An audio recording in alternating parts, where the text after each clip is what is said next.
If practicing medicine feels heavy right now, please hear this. You are not broken, you are not failing, and you are not alone. Loving your profession should not require completely sacrificing yourself. You are allowed to love medicine and love your life. Welcome to The PA is In, the show created by PAs for PAs, where codependency with your supervising physician is a thing of the past, optimal team practice is the future, and physician associate has taken the place of physician assistant as the professional title of choice.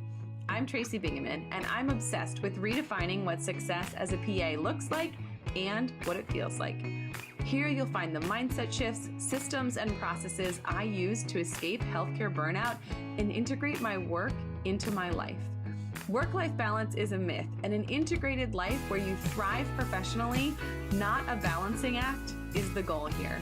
My mission is to help you to grow into a unicorn PA who loves their job, has abundant energy, time to spare, and work-optional financial freedom. The PA is in.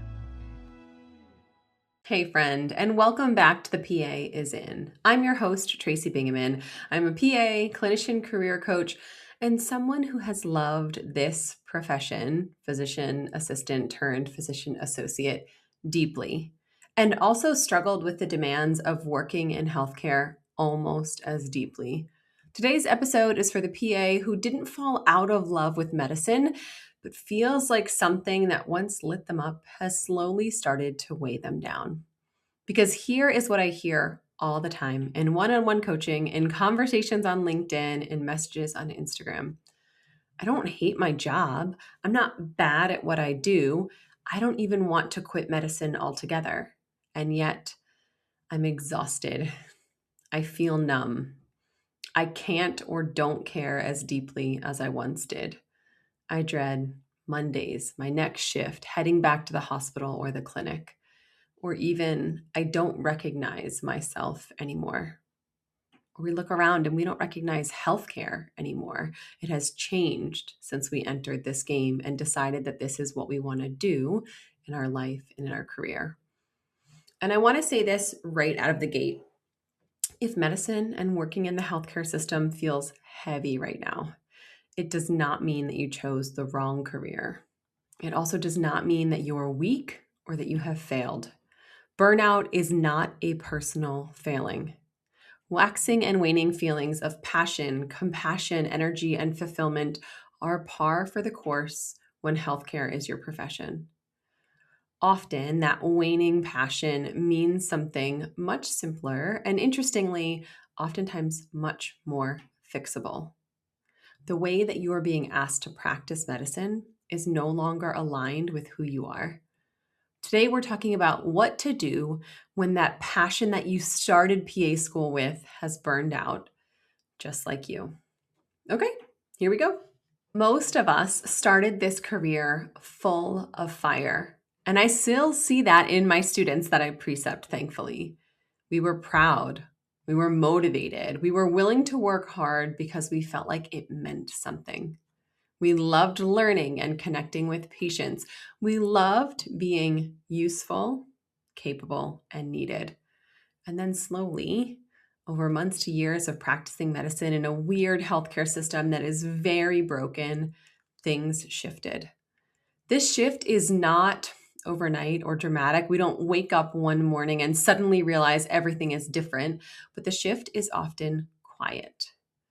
Over the years, maybe you felt like your patient visits have gotten shorter. Your in-basket has gotten louder and messier, and patients can access you so much easier that they're no longer calling the office. They're just directly messaging you inside the electronic health record. The expectations got heavier.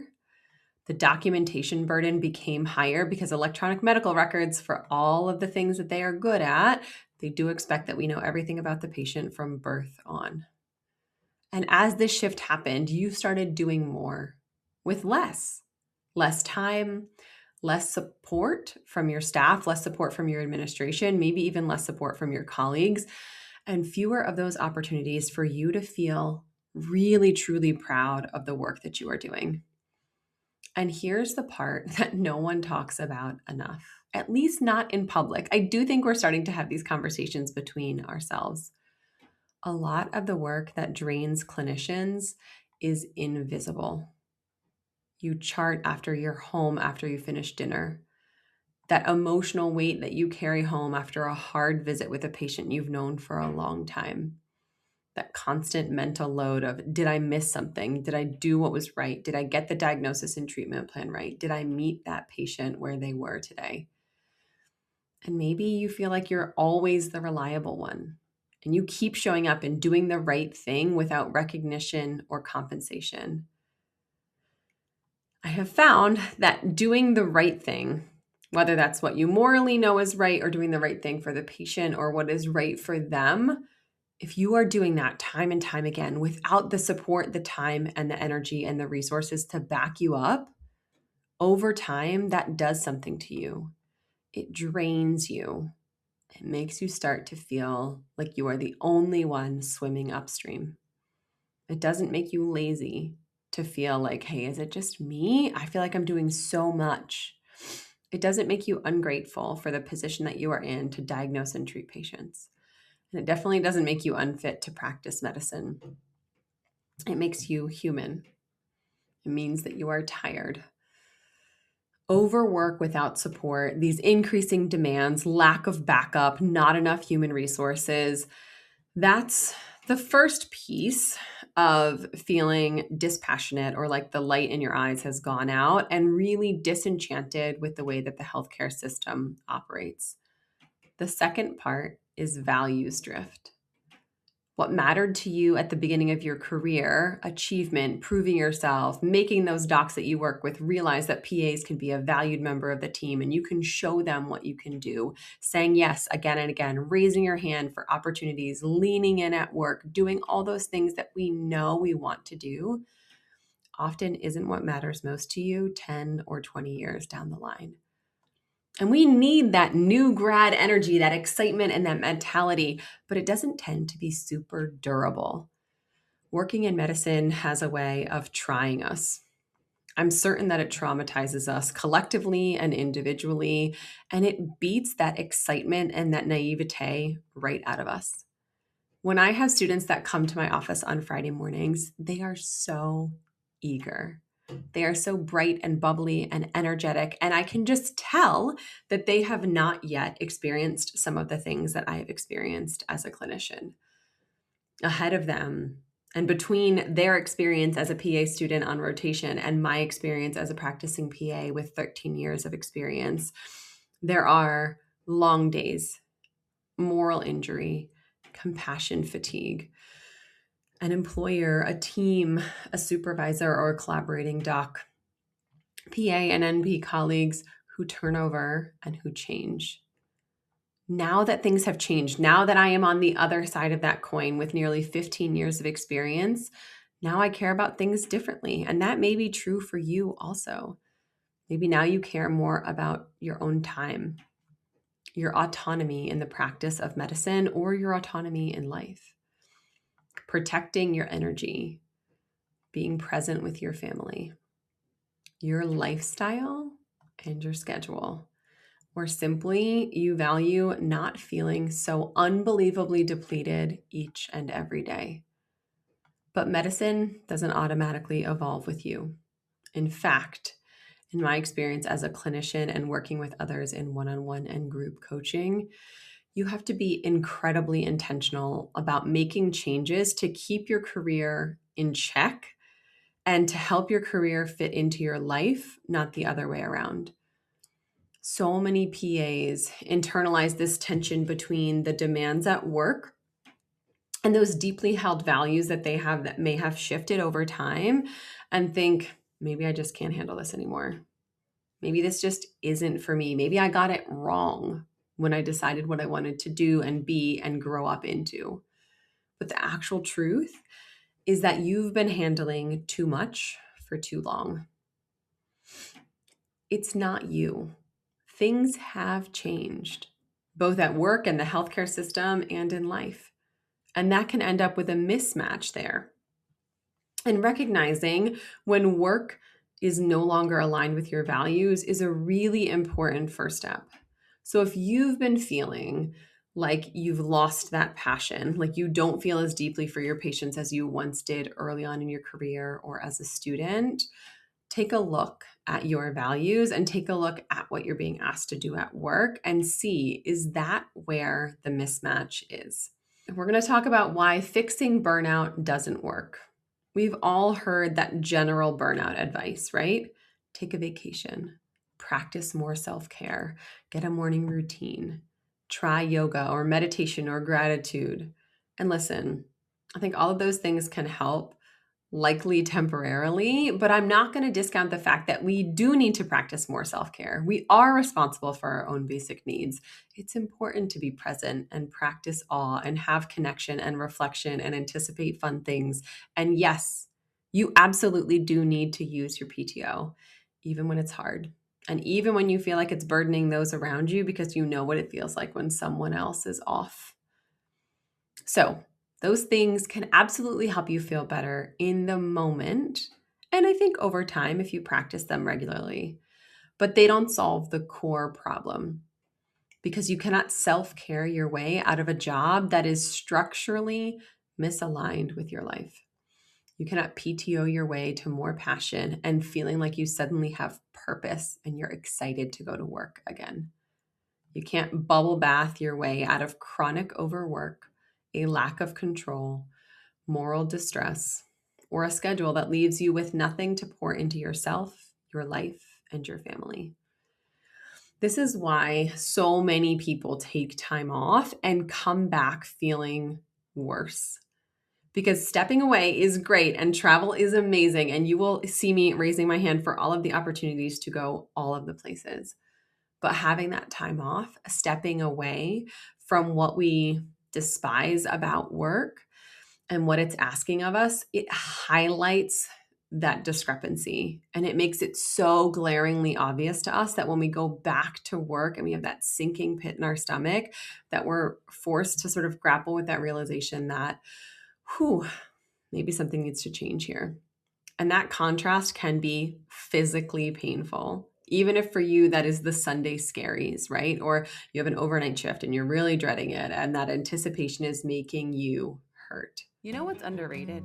Feeling seen. That's what happened the first time I logged into Sermo. The questions? Spot on. The responses? Thoughtful and supportive. The community? Full of APPs who are juggling the same chaos I am, and somehow doing it with sarcasm, caffeine, and a touch of brilliance. I've connected with fellow surgery PAs, given advice to new grads, and realized, surprise, we are all just humans practicing medicine in scrubs, hungry for community and doing the best we can. Oh, and the surveys? Yeah, Sermo basically funded my 5-day ski trip to Banff. Flights and food, courtesy of me, my brain, and Sermo's survey thank you payments. So if you're craving community, extra cash, and real talk with people who get it, come and join us. Sermo. Talk medicine, talk life, talk about that one patient from Thursday you can't stop thinking about. Sign up today using the link in the show notes and get $20 bonus just for joining. Right? We go away and then we come back to work and then we realize what's so different, or what we dread so much about being at the office, and how much it's making us feel like work is just taking up so much of our time, so much of our energy and focus. When you take time off, you remember who you are when you're rested, when you're not so rushed and jammed and your schedule is not crammed full. And then you're dropped right back into a system that hasn't changed, with a schedule that doesn't work and too many patients expecting to be seen. So here's the reframe that I want to offer you today. First of all, burnout is not a personal defect. This is a systemic problem. This is a problem with our system, with our employers, with our teams. It's not something that you yourself can fix on your own. It's information. It's your nervous system saying, this isn't really going to work for me. It's not sustainable the way it currently is. And instead of asking yourself, how do I survive this for another 5, 10, 15, or 20 years? The better question to be asking yourself is, how do I practice medicine in a way that actually feels like me again? How can I design a life and a career that I'm really, truly excited about? Now, I want to be very clear here. Reigniting your passion for medicine and for taking care of patients does not mean setting everything on fire. I'm not talking about quitting tomorrow, burning everything down, burning the bridges, making radical, severe, sweeping changes in your life. We both know that reinventing yourself completely overnight isn't the way to go here. See everyone's New Year's resolution ever. Most of the time, changing your life, tapping into your purpose, reigniting your passion, and getting into a position where practicing medicine doesn't completely drain you and sacrifice your health and your relationships, it looks much quieter. It's more careful, it's strategic, and unfortunately, it's so much slower than a grand sweeping change and altogether quitting and leaving and doing it at the drop of a hat. It looks like intentional redesign. So I'm going to walk you through a 3-step process. As I'm saying that, I think it might be 4 steps. It's 4 steps, a 4-step process um, to help you start this redesign of your work and of your life. Step 1 is to revisit your why and update it if it's been a little while since you've thought about this. We talk a lot about our why in medicine, especially early on, right? When people are asking you what you want to do and why you're choosing this, they probably asked you that why you wanted to be a PA when you had that interview for PA school, right? Like that's one of the standard questions they're going to ask you. They might even ask you like why a PA and not a nurse, why a PA and not a doc. But here's the thing. That answer that you gave in that interview may no longer be true. Your why is allowed to change. The reason that you became a PA might not be the reason that you stay working in healthcare. And even the reason you went into your current job or your current role or the current employer might also be the reason that you realize you're ready to move on and try something new. So I want you to ask yourself, what originally drew me to this profession, to practicing medicine, to dedicating my career to working in healthcare? Of those things that originally drew me to this profession, what parts still matter deeply to me? And what parts no longer serve me or fit in this season of my life? You don't need to force passion into a place where it no longer lives. Sometimes passion returns when you give yourself permission to evolve, to get excited, to do something new or different, and to lean into that why. If you're really feeling stuck here and you want to dive a little bit deeper into the why and that motivation and that reasoning, I recommend reading Find Your Why by Simon Sinek. I'll link the book in the show notes. There's an audiobook version. And doing the soul searching, the deep work, that self-reflection. This is hard, slow, deep reflective work of designing a life on purpose. If you know your why, you can start to move towards a life that more reflects those reasons and helps you to pursue that thing. Step 2, do a simple energy audit. This is one of the most powerful exercises I use with my one-on-one coaching clients, and I also do this regularly in my morning routine when it comes to journaling. Ask yourself, what parts of my week or a given day drain me the most? What parts are sort of energy neutral? I don't get a ton of energy, but I don't feel super drained from them, but feel necessary. And then what parts, even small ones, actually give me energy? Because here's the thing. Passion usually doesn't come back in one big aha moment. It returns when the drains are reduced, when we eliminate some of those energy vampires. Sometimes the most loving thing you can do for yourself and for your career is to remove what's slowly killing your joy.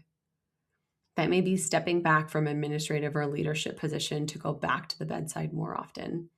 That may be identifying the specific type of patient that really is hard for you to see because their symptoms mimic some that your family member or yourself have had, and you find those to be super draining.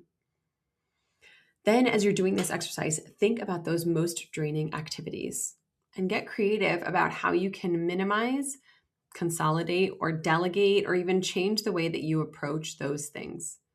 I wish I could tell you that there was some magic formula where all of the draining things in your life and in the practice of medicine could be eliminated like that, but I don't have a solution for you. But I do have a reminder that you get to make those choices. And the next part of this energy audit is to think about how you can integrate more of those energy-giving things into your life. We all know what we should be doing, right? We should be exercising, right? We should be getting enough sleep. We should be making time for the relationships that deeply matter to us. But sometimes we look at our schedule and we see that we're spending more time at work than we are with our friends and loved ones. And if you asked us what mattered most, we would almost certainly say my friends, my relationships, my family. But that's not really reflected in the way that we're living our lives. So how can we put more of those energy-giving things on the calendar and into our life? Are you confident you know where your next dollar should go? 403B, 457, HSA, or Roth? There are so many options. Sometimes it can feel overwhelming. A lot of providers aren't sure if their investment mix is optimized, if they're contributing enough to their investment accounts, or if they're paying too much in taxes. Meet Caleb Pepperday, a fee-only financial planner and founder of Advanced Practice Planning, LLC.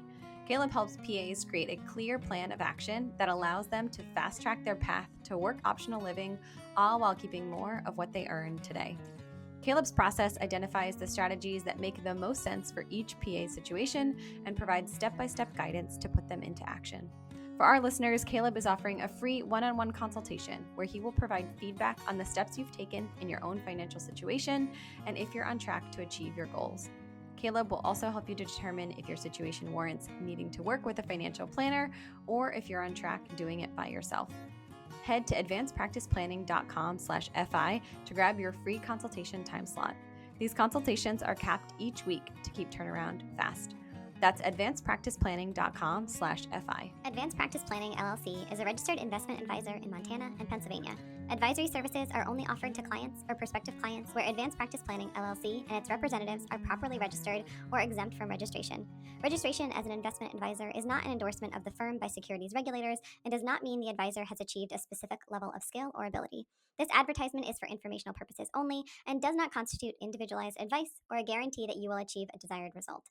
All topics discussed in this podcast are the opinion of the podcast host and not of Advanced Practice Planning, LLC, or its advisors. Step 3 of reigniting your passion for medicine is to redesign how you practice, not just where. A lot of clinicians think the answer is a new job.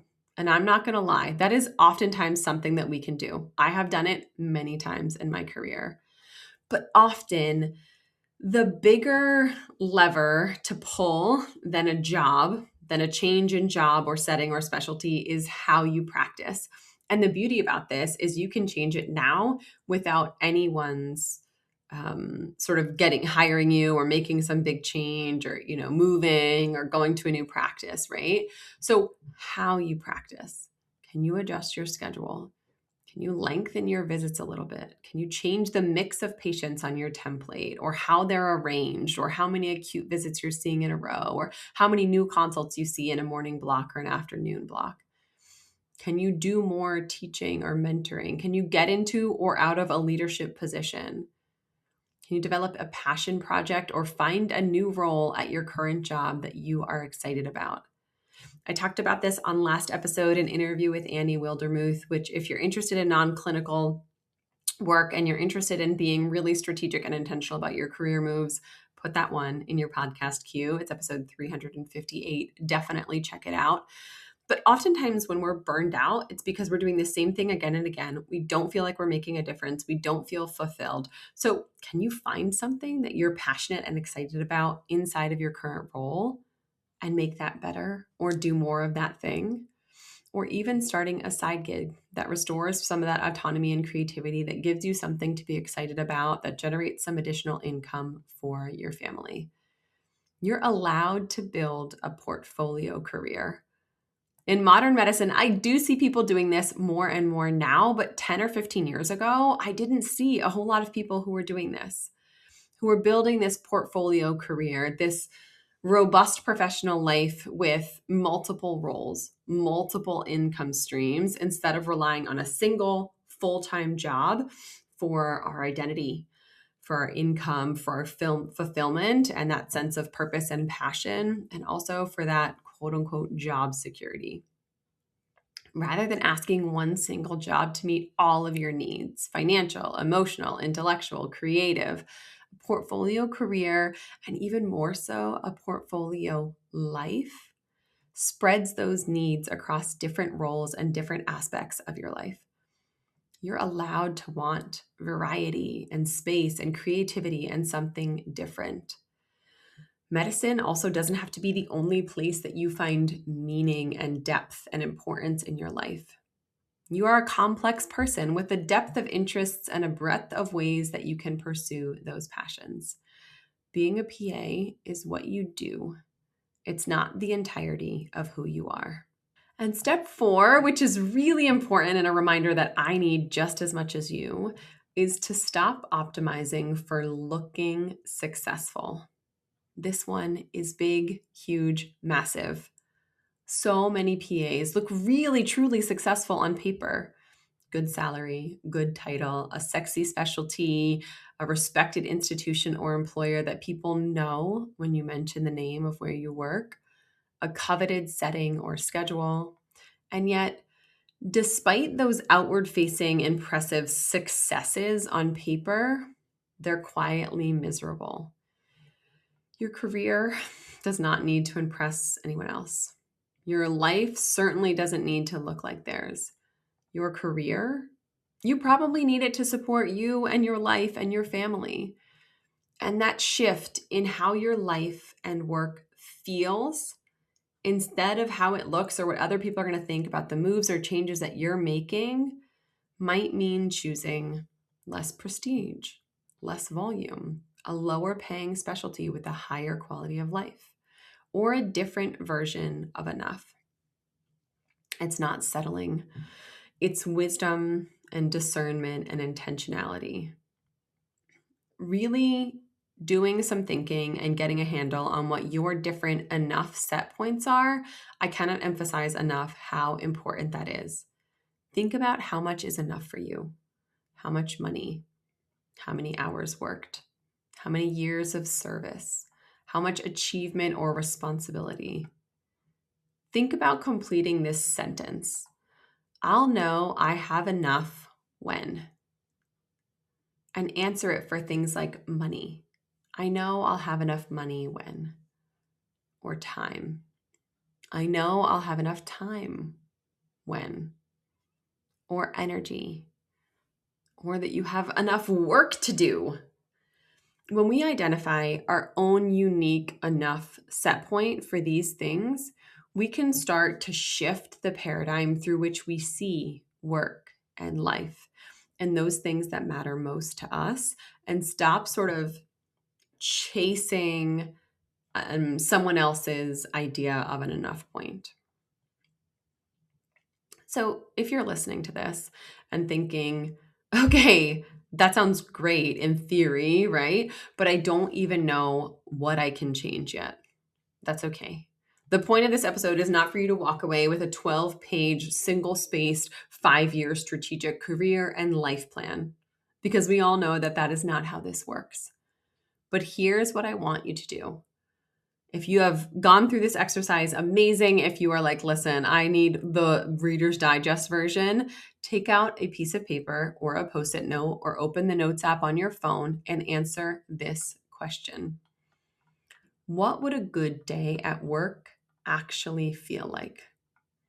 Not look like, feel like. And then once you have that in your mind, what a good day at work would actually feel like, think about one boundary you could set, one conversation you could have, or one small experiment you could try for the next 30 days to see if you can get a workday to feel more like that good day that you described. Change does not require that you know for sure that the boundary or the conversation or the experiment is going to work. It requires honesty and oftentimes trial and error and trying and erroring again and again. If practicing medicine feels heavy right now, please hear this. You are not broken, you are not failing, and you are not alone. Loving your profession should not require completely sacrificing yourself. You are allowed to love medicine and love your life. And if this episode resonated with you, I would love for you to share it with a colleague who might need it, to send it to that classmate that you've been meaning to reach out to and remind that they're doing a really good job. Reach out. Send me a message on LinkedIn or Instagram. You can email me, tracy@tracybingaman.com, or explore the support options in the show notes, like one-on-one coaching, if you really are ready for this to be the year that you redesign your career and your life with intentionality, and so that you can start to heal some of the trauma and some of the burdens that healthcare has placed upon you. As always, I'm so glad that you're here. I know your time is precious, and I really appreciate it that you spent it tuning in to this conversation. Take care of yourself. That's all for today. This PA is out. Congratulations, you've just joined an awesome club. By listening to a full episode of The PA is In, you are officially on the Unicorn PA team. Welcome aboard. What most team members do is they subscribe to the podcast because that allows them to automatically get the latest episode of the show. The life of your dreams exists on the other side of taking action. Keep making small shifts and keep getting better. Your life will improve, your career will soar, and you will have the confidence you need to create your own success. I will see you in the next episode. This PA is out.